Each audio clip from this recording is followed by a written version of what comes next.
كما باركت على إبراهيم وعلى آل إبراهيم إنك حميد مجيد. أما بعد فإن خير الحديث كتاب الله وخير الهدي هدي محمد صلى الله عليه وسلم وشر الأمور محدثاتها وكل محدثة بدعة وكل بدعة ضلالة. أعوذ بالله من الشيطان الرجيم. بسم الله الرحمن الرحيم. يا أيها الذين آمنوا اتقوا الله حق تقاته ولا تموتن إلا وأنتم مسلمون. الله أكبر الله أكبر الله أكبر. لا إله إلا الله والله أكبر. الله أكبر ولله الحمد. ഏറെ സ്നേഹവും ബഹുമാനവും ആദരവുമുള്ള സഹോദരന്മാരെ, സഹോദരികളെ,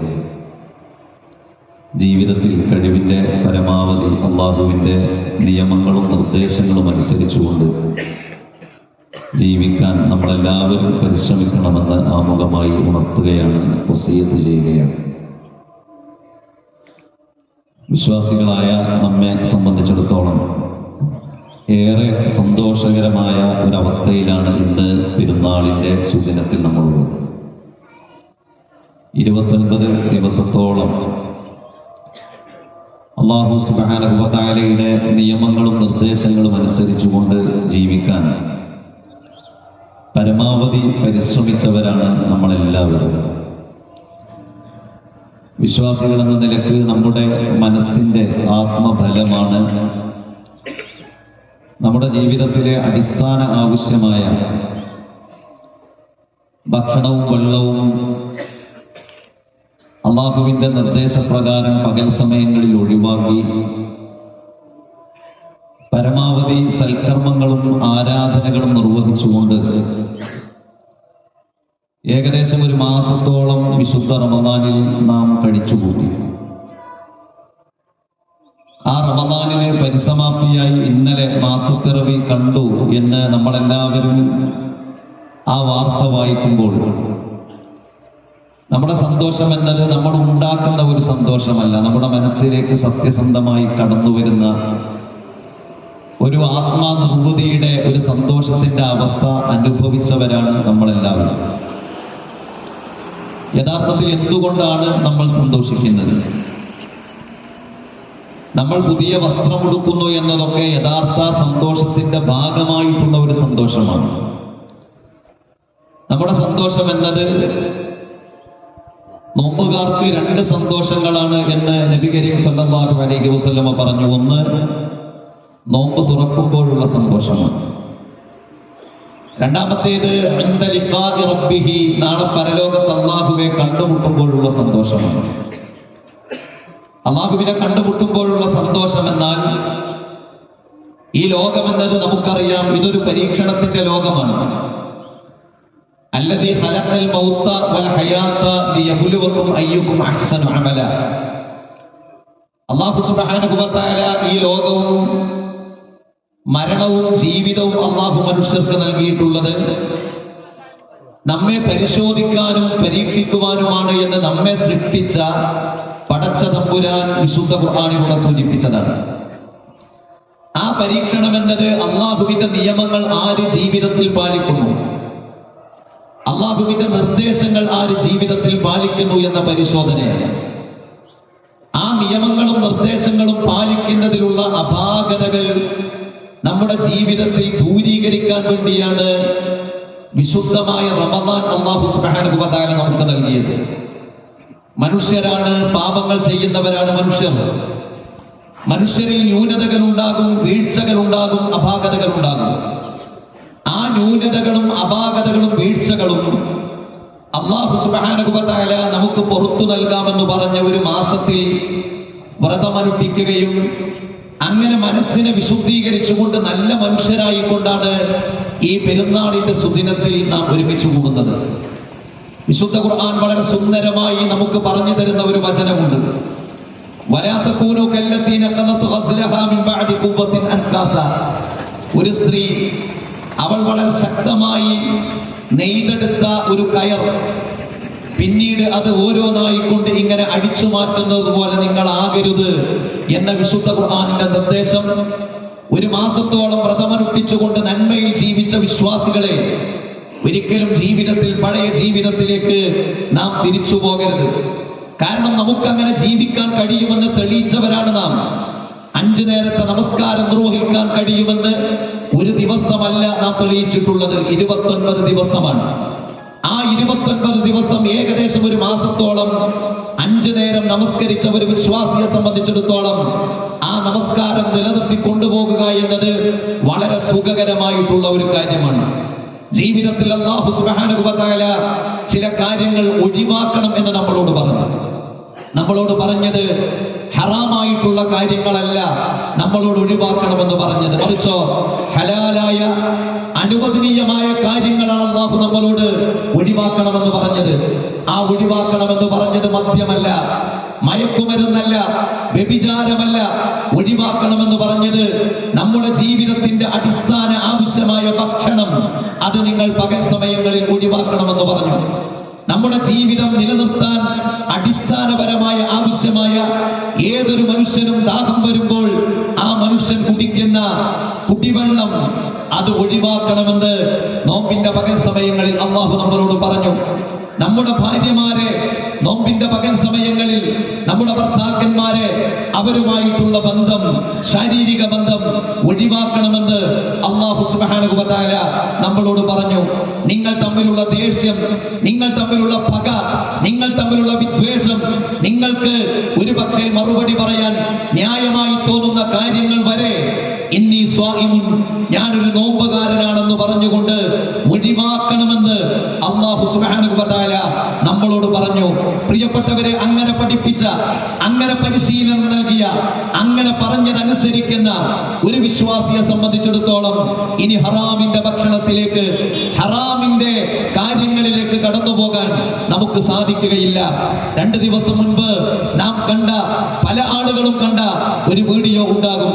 9 വയസ്സുകാരനായ ഒരു കുട്ടി, ആ കുട്ടിക്ക് മാരകമായ രോഗം ബാധിച്ച് അവന്റെ നാവിന്റെ ഒരു ഭാഗം അത് മുറിച്ചെടുത്തുകൊണ്ട് അതൊരു സാമൂഹിക പ്രവർത്തകൻ അത് ആളുകളെ കാണിക്കുകയാണ്. ഇതാ 9 വയസ്സായ ഈ കുട്ടി, ആ കുട്ടിയുടെ നാവിന്റെ ഒരു ഭാഗമാണ് ആ പിതാവ് കയ്യിൽ വെച്ചിട്ടുള്ളത്. നമ്മൾ ആലോചിച്ചു നോക്കൂ, ആ ചെറിയ കുട്ടിയുടെ മൂക്കിന് 4 ഓപ്പറേഷനാണ് ഈ 9 വയസ്സിനിടയിൽ ആ കുട്ടി വിധേയമായിട്ടുള്ളത്. ശേഷം പറയുന്നത് ഈ കുട്ടിയെ നിങ്ങൾ സഹായിക്കണമെന്നതാണ്. പ്രിയപ്പെട്ടവരെ, നമുക്ക് നല്ല ചുണ്ട് നൽകിയ, നമുക്ക് നല്ല നാവ് നൽകിയ, നമുക്ക് നല്ല ആമാശയം നൽകിയ, നമുക്ക് നല്ല ശരീരം നൽകിയ അല്ലാഹു സുബ്ഹാനഹു വ തആല മനുഷ്യന്റെ ബുദ്ധി നഷ്ടപ്പെടാതിരിക്കാൻ, മനുഷ്യ ജീവിതത്തിലെ കുടുംബ ബന്ധങ്ങൾ തകരാറിലാകാതിരിക്കാൻ, മനുഷ്യ ജീവിതത്തിൽ പ്രയാസങ്ങൾ ഉണ്ടാകാതിരിക്കാൻ അല്ലാഹു നമ്മളോട് പറഞ്ഞു, നിങ്ങൾ മദ്യപിക്കരുത് കേട്ടോ, നിങ്ങൾ ലഹരി ഉപയോഗിക്കരുത് കേട്ടോ. കാരണം എത്രയോ പാവപ്പെട്ട മനുഷ്യർക്ക് ജീവിതം നഷ്ടപ്പെടാനുണ്ടായ കാരണം അത് മദ്യപാനമാണ്, അത് ലഹരിയാണ്.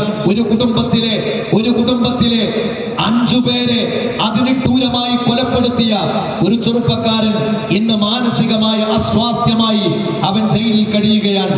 1.5 വയസ്സിൽ സ്വന്തം പിതാവ് ഉപേക്ഷിച്ചു പോയി, പിന്നെ മാതാവ് വളർത്തിയ ഒരു സഹോദരിക്ക് ആ മകൻ 25 വയസ്സായപ്പോ വീട്ടിലേക്ക് കടന്നു വന്ന് ഉമ്മയുടെ കടിത്തറത്ത് പിന്നീട് തിരിച്ചു പോകുന്നത് താമരശ്ശേരിയിൽ നിന്നുള്ള വാർത്ത നാം വായിച്ചിട്ടുണ്ടെങ്കിൽ, പ്രിയപ്പെട്ടവരെ, അല്ലാഹു നമുക്ക് നൽകിയ തലച്ചോറ്, അല്ലാഹു നമുക്ക് നൽകിയ ഈ പ്രീഫ്രണ്ടൽ കോർട്ടെക്സ്, ഇതിന് കേടുപാടുണ്ടാകുന്ന, ഇതിന് പ്രതിസന്ധികൾ ഉണ്ടാക്കുന്ന, ഇതിന് പ്രയാസങ്ങൾ ഉണ്ടാക്കുന്ന ഒരു മനുഷ്യന്റെ ജീവിതം നഷ്ടപ്പെടുന്ന ലഹരി നിങ്ങൾ ഉപയോഗിക്കരുത് എന്ന് വിശുദ്ധ ഖുർആൻ നമ്മളോട് പറഞ്ഞിട്ടുണ്ടോ?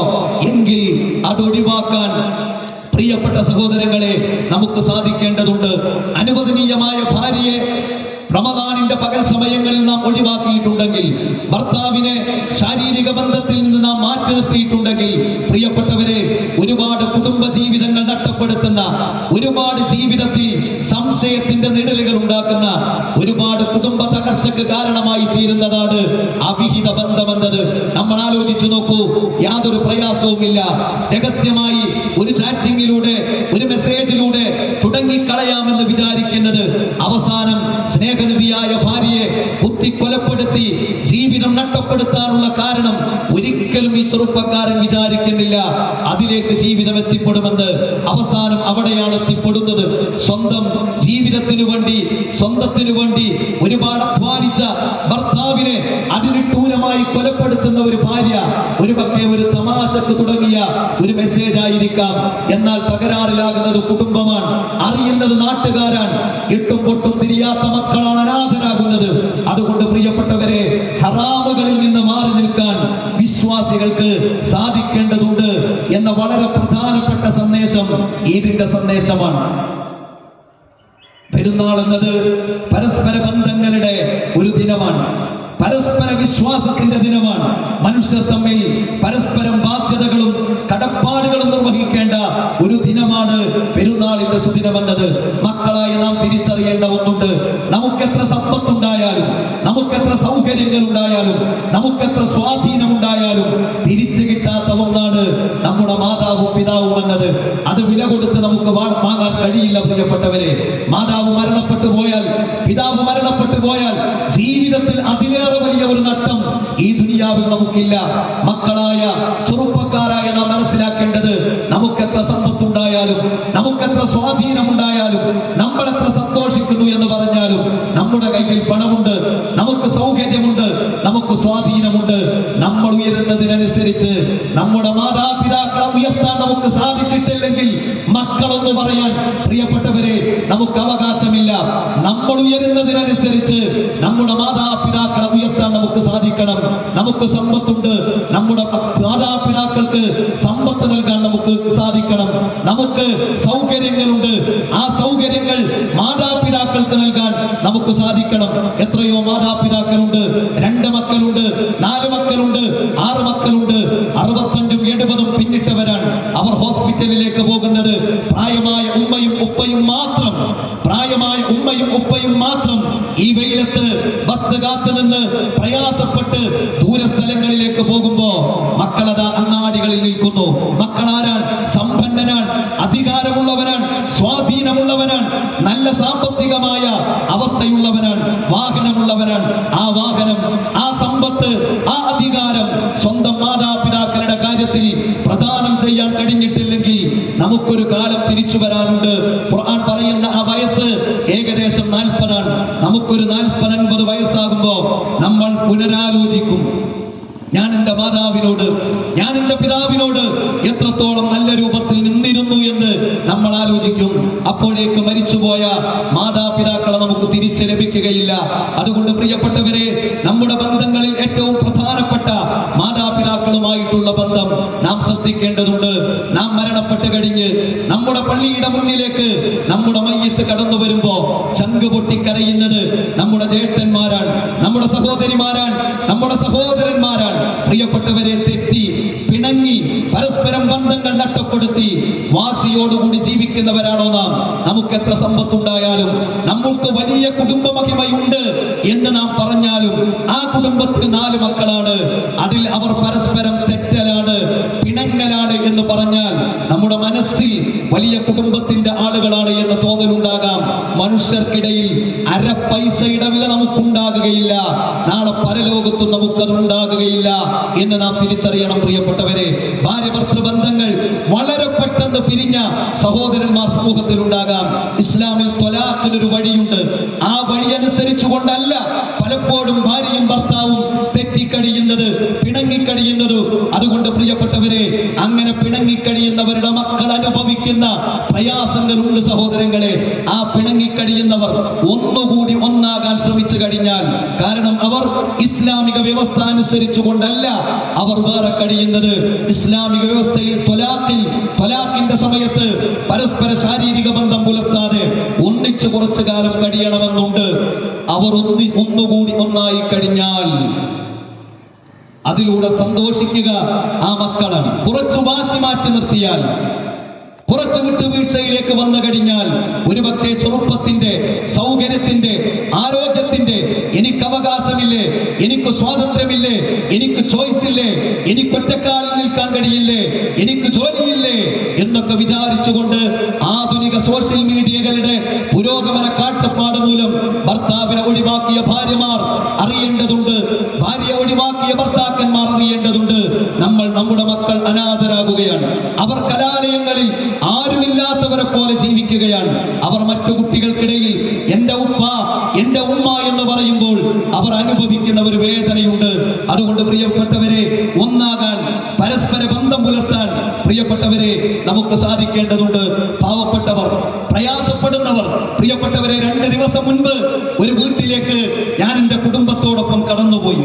സഹോദരങ്ങളെ, ആ വീടിന്റെ അടുക്കളയിലേക്ക് പോയപ്പോ പിതാവ് നഷ്ടപ്പെട്ട ആ ഉമ്മ, 4ാം ക്ലാസ്സിന് താഴെ പഠിക്കുന്ന 3 കുട്ടികളുള്ള, 9ാം ക്ലാസ്സിൽ പഠിക്കുന്ന ഒരു കുട്ടിയുമുള്ള ആ കുടുംബം ആ അടുക്കളയിൽ ഉണ്ടാക്കുന്നത് സാധാരണ നാം കഴിക്കുന്ന ഭക്ഷണമാണ്. അതിൽ സാധാരണ ഒരു കറിയുമാണ്. ഈ നോമ്പിന് നമ്മൾ ആലോചിച്ചു നോക്കൂ, എത്ര രൂപയാണ്, എത്ര പണമാണ്, എത്ര നല്ല ഭക്ഷണമാണ് നമ്മളെല്ലാം കഴിച്ചത്. ഇത് കാണാൻ ബീഹാറിലേക്ക് പോകണ്ട, ബംഗാളിലേക്കും ആസാമിലേക്കും പോകണ്ട. നമ്മുടെയൊക്കെ വീടിന്റെ ഇടതും വലതുമായി കൊണ്ട് പിതാവ് നഷ്ടപ്പെട്ട് ഒരു ദിവസം 200 250 രൂപയോ വരുമാനമുള്ള, അതുമില്ലാത്ത, ഭർത്താവ് ജീവിച്ചിരുന്ന കാലത്ത് അങ്ങാടി പോലും കാണാത്ത വിധവകളായ ഒരുപാട് സഹോദരങ്ങൾ നമ്മുടെ നാട്ടിലുണ്ട്. പ്രിയപ്പെട്ടവരെ, അവർക്ക് താങ്ങാകാൻ, അവർക്ക് തണലാകാൻ, പ്രവാചകരെ എന്റെ മനസ്സൊന്ന് ലോലമാകാൻ ഞാൻ എന്ത് ചെയ്യണമെന്ന് ചോദിക്കുമ്പോ അള്ളാഹുവിന്റെ പ്രവാചകൻ പറഞ്ഞത്, യതീമിന്റെ തലയൊന്ന് തടവിയാൽ മതി. കാരണം ആ കുട്ടിക്കാരില്ല, ആ കുട്ടിക്ക് പിതാവില്ല. ആ കുട്ടിയുടെ തലയൊന്ന് തടവിക്കൊടുക്കാൻ, ആ കുട്ടിയെ ആശ്വസിപ്പിക്കാൻ ഒരു ഉപ്പയില്ല. പ്രിയപ്പെട്ടവരെ, യതീം മക്കളെ നമ്മളൊന്ന് ചേർത്ത് പിടിക്കുന്നതിലൂടെ നമ്മുടെ പാപങ്ങൾ അള്ളാഹു പൊറുക്കും. അള്ളാഹുവിന്റെ പ്രവാചകൻ ഈ 2 വിരലുകൾ ഇങ്ങനെ പിടിച്ചു. ഈ 2 വിരലുകൾ ഇങ്ങനെ അകത്തിയാൽ എത്രത്തോളം അകന്നു പോകും, എത്രത്തോളം അകന്നു പോകും? ഇതാ ഇത്രയേ അകന്നു പോകുകയുള്ളൂ. ഞാനും യതീമിനെ സംരക്ഷിക്കുന്നവരും ഇങ്ങനെയാണ് സ്വർഗത്ത്. ഞാൻ ഇവിടെയാണ്, കാഫിലുൽ യതീം ഇവിടെയാണ്. അതുകൊണ്ട് പ്രിയപ്പെട്ടവരെ, പിതാവ് നഷ്ടപ്പെട്ട മക്കൾ കടയിലേക്ക് പാഠ്യപുസ്തകവുമായി കടന്നു ചെല്ലുമ്പോ കടക്കാരൻ പറയും, പണവുമായി കടന്നു വന്നവൻ ഇങ്ങോട്ട് വരട്ടെ, നിങ്ങൾ കുറച്ച് മാറി നിൽക്കട്ടെ. അനുഭവമുണ്ടോ നിങ്ങൾക്ക്? നമുക്ക് അനുഭവമുണ്ടോ പ്രിയപ്പെട്ടവരെ? നമ്മൾ അങ്ങനെ പണവുമായി വന്നവരൊക്കെ പോകുന്നത് വരെ ഒരു ഭാഗത്തേക്ക് മാറി നിന്ന് അവസാനം ആ ക്രോധത്തോടുകൂടി ആ കച്ചവടക്കാരൻ ഒരുപക്ഷെ ആ സാധനം എടുത്തു കൊടുക്കുമ്പോ ആ മനസ്സ് വിങ്ങുന്ന ഒരു വിങ്ങലുണ്ട്. പ്രിയപ്പെട്ടവരെ, അവരെ കൂടെ നിർത്താൻ നമുക്ക് സാധിക്കേണ്ടതുണ്ട്. വിധവയുടെ കാര്യത്തിൽ, സാധുവിന്റെ കാര്യത്തിൽ കഠിനാധ്വാനം ചെയ്യുന്നവൻ ജിഹാദ് ചെയ്യുന്നവനാണ്. എന്താണ് ജിഹാദ്? സാധുവിന്റെ കാര്യത്തിൽ, വിധവയുടെ കാര്യത്തിൽ കഠിനാധ്വാനം ചെയ്യുന്നവൻ ജിഹാദ് ചെയ്യുന്നവനാണ് എന്ന് അള്ളാഹുവിന്റെ പ്രവാചകൻ പറഞ്ഞു. വിശുദ്ധ ഖുർആൻ ആരാണ് മതത്തെ കളവാക്കിയവനെന്ന് പറഞ്ഞതിന് ശേഷം പറയുന്നത്, അറഅയ്തല്ലദീ യുകദ്ദിബു ബിദ്ദീൻ ഫദാലികല്ലദീ യദ്ഉൽ യതീം വലാ യഹുദ്ദു അലാ തആമിൽ മിസ്കീൻ. യതീമിന്റെ കാര്യത്തിൽ പരിശ്രമിക്കാത്തവൻ, സാധുവിന്റെ ഭക്ഷണത്തിന്റെ കാര്യത്തിൽ പ്രോത്സാഹിപ്പിക്കാത്തവൻ എന്നാണ് പറഞ്ഞത്. സഹോദരങ്ങളെ, ഇന്ന് നമുക്കറിയാം, മുസ്ലിം ലോകം പ്രത്യേകിച്ചും വലിയ ആശങ്കയുടെ മുനയിലാണ് അവർ ജീവിച്ചുകൊണ്ടിരിക്കുന്നത്. സമാധാനം എന്നത് ലോകത്തൊരു വ്യക്തിക്കായി, ഒരു സമൂഹത്തിന് മാത്രമായി, ഒരു രാജ്യത്തിന് മാത്രമായി ഇല്ല. അങ്ങനെ ഒരു സമാധാനമില്ല. എനിക്ക് സമാധാനം വേണം, എന്റെ ഭാര്യയ്ക്ക് സമാധാനം വേണ്ട. ഞങ്ങളുടെ നാടിന് സമാധാനം വേണം, നിങ്ങൾക്ക് സമാധാനം വേണ്ട. അങ്ങനെയൊന്നില്ല. ലോകത്ത് 60 ലക്ഷത്തോളം ജൂതരെ അതിനിട്ടൂരമായി കൊലപ്പെടുത്തിയ ഹിറ്റ്ലർ തന്റെ പ്രണയിനിയെ ആത്മഹത്യ ചെയ്യപ്പെടുന്നതിന്റെ ഒരു ദിവസം മുൻപ് വിവാഹം ചെയ്തത്. സന്തോഷത്തോടു കൂടി ജീവിക്കാൻ കഴിഞ്ഞിട്ടില്ല. ഹിറ്റ്ലർ ജൂതരെ കൊന്നൊടുക്കും. റഷ്യൻ സൈന്യം ഇങ്ങനെ ഹിറ്റ്ലറിനെ കൊല്ലാൻ വേണ്ടി ഇങ്ങനെ ഇരച്ചു വരുമ്പോ അദ്ദേഹം ബങ്കറിലേക്ക് പോയി അദ്ദേഹം ആത്മഹത്യ ചെയ്യുകയാണ്. അദ്ദേഹം ആദ്യം ഇത് സൈനൈഡ് കഴിച്ചാൽ ഞാൻ കൊല്ലപ്പെടുമോ ഇല്ലയോ എന്ന് അദ്ദേഹത്തിന് ആശങ്ക. അദ്ദേഹം അത് തന്റെ വളർത്തുനായക്ക് നൽകിയതിനു ശേഷമാണ് അദ്ദേഹവും തന്റെ പ്രണയിനിയും അത് കഴിച്ച് ആത്മഹത്യ ചെയ്യുന്നത്. ഹിറ്റ്ലറിന് വേണ്ടി എല്ലാ കളവുകളും പറഞ്ഞു പരത്തിയ ഗീബൽസ് നുണകൾ എന്ന് നമ്മൾ പറയാറുണ്ടല്ലോ. ആ ഗീബൽസ് തന്റെ ഭാര്യയെയും 6 മക്കളെയും അവർ ഒന്നിച്ചിരുന്നു കൊണ്ടാണ് ആത്മഹത്യ ചെയ്തത്. സ്വേച്ഛാധിപത്യം ഒരു രാജ്യത്തിന്റെ പരമാധികാരത്തിന് നേരെ കടന്നു ചെന്ന് അതിന് ദൂരമായി നിരപരാധികളായ കുഞ്ഞുങ്ങളെ കൊന്നൊടുക്കുന്ന രാഷ്ട്രങ്ങളുടെ സ്വേച്ഛാധിപത്യം, പ്രിയപ്പെട്ടവരെ, അതിനന്ത്യമുണ്ടാകും. യാതൊരു സംശയവുമില്ല, അതിനന്ത്യമുണ്ടാകും. നോക്കൂ, നിങ്ങൾ വിശുദ്ധ ഇസ്ലാം മുന്നോട്ട് വെക്കുന്നത്, യുദ്ധത്തിന്റെ സമയത്തിൽ വരെ ഇസ്ലാം മുന്നോട്ട് വെക്കുന്നത് നിരപരാധികളെ നിങ്ങൾ കൊല്ലരുത് എന്നതാണ്. സ്ത്രീകളെയും കുട്ടികളെയും വൃദ്ധരെയും ആരാധനകളിൽ കഴിയുന്നവരെയും നിങ്ങൾ കൊലപ്പെടുത്തരുത് എന്നതാണ്. ഫലവൃക്ഷങ്ങൾ നിങ്ങൾ മുറിക്കരുത് എന്നതാണ്. തടവുകാരെ നിങ്ങൾ പീഡിപ്പിക്കരുത് എന്നതാണ്. അവിടെ വരെ യുദ്ധത്തിന്റെ സമയത്ത് വരെ നമുക്ക് സമാധാനത്തിൽ ഏർപ്പെടുകയല്ലേ എന്ന് ചോദിച്ചാൽ സമാധാനത്തിലേക്ക് നിങ്ങൾ പോകണം എന്നത് വിശുദ്ധ ഖുർആനിന്റെ പ്രഖ്യാപനമാണ്. അതുകൊണ്ട് പ്രിയപ്പെട്ടവരെ, സമാധാനം എന്നത് ഒരു വ്യക്തിക്ക് മാത്രം, ഒരു കുടുംബത്തിന് മാത്രം, ഒരു വിഭാഗത്തിന് മാത്രം ഉള്ളതല്ല. സമാധാനം നഷ്ടപ്പെട്ടോ എല്ലാവരുടെയും സമാധാനം ഒന്നിച്ചാണ് നഷ്ടപ്പെടുക. അതുകൊണ്ട് ഗൾഫ് രാഷ്ട്രങ്ങളുടെ അവസ്ഥ വളരെ പ്രയാസകരമായ അവസ്ഥയിലാണ്. നമ്മൾ കേരളത്തിന് പുറത്തേക്ക് യാത്ര ചെയ്താൽ, ബീഹാറിലേക്കും ബംഗാളിലേക്കും ആസാമിലേക്കും ഒക്കെ യാത്ര ചെയ്താൽ അതും ഇന്ത്യയുടെ ഭാഗമാണ്.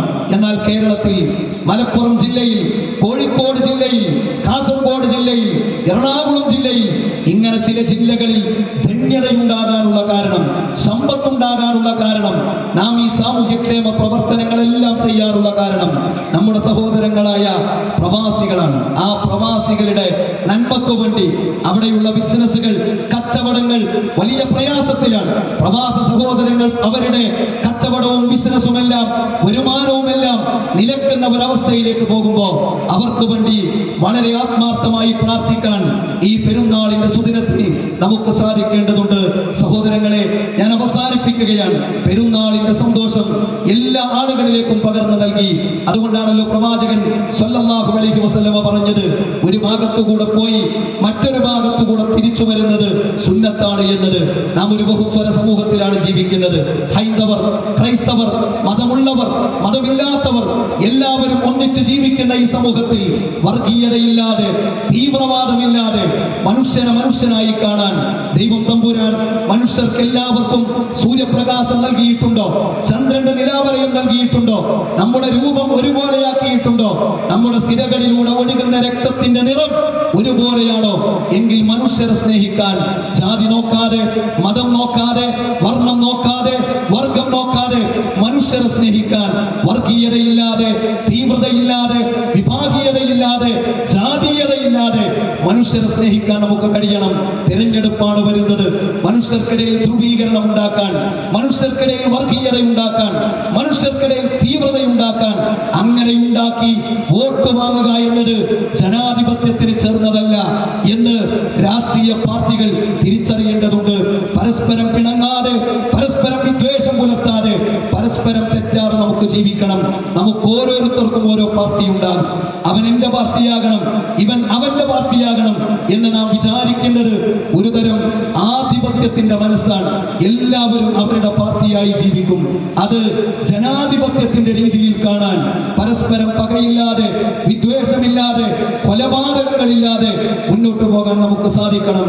അല്ലാഹു സുബ്ഹാനഹു വ തആല നമ്മെ അനുഗ്രഹിക്കുമാറാകട്ടെ.